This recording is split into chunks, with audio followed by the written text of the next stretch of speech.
Share করছি আমার আজকে রাতের খাবার। তো এখানে নিয়েছিলাম হচ্ছে একটা ডিম পোস্ট। তো আজকে ভাবলাম হচ্ছে ডিমের সাথে একটু আম তেল দিয়ে মেখে খাই, কারণ এইভাবে আম তেল দিয়ে কিন্তু অনেকদিন যাবত আমার খাওয়া হয়নি।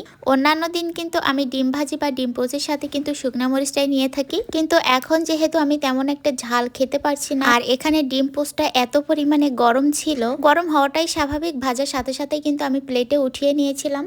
আর যেহেতু এখন শুকনা মরিচ তেমন একটা খেতে পারছি না, এজন্য এখানে 2টা কাঁচা মরিচ নিয়ে নিয়েছিলাম। আসলে এইরকম ভাতের সাথে কিন্তু মরিচ একেবারে না হইলেই নয়। তো যাই হোক, আমার ডিম পোস্টটা সবসময় হচ্ছে এরকম কাঁচাই থাকে, তারপরও আজ কেন জানি না বেশি ভাজা হয়ে গিয়েছে, আর এর থেকেও কিন্তু কুসুমটা বেশি কাঁচা রেখে খাই আমি। আর সেই কাঁচা কুসুম দিয়ে ভাত অথবা অন্যান্য জিনিস খাওয়ার যে একটা টেস্ট, মানে কি বলবো। যাই হোক, অনেকেই আবার এই কাঁচা কুসুমটা খেতে পারে না, গন্ধ লাগে, কিন্তু আমার কাছে বেশ ভালো লাগে। তো যাই হোক, এভাবে কে কে খান অবশ্যই জানাবেন। আলহামদুলিল্লাহ, এটা দিয়ে আমি রাতের খাবারটা শেষ করেছি।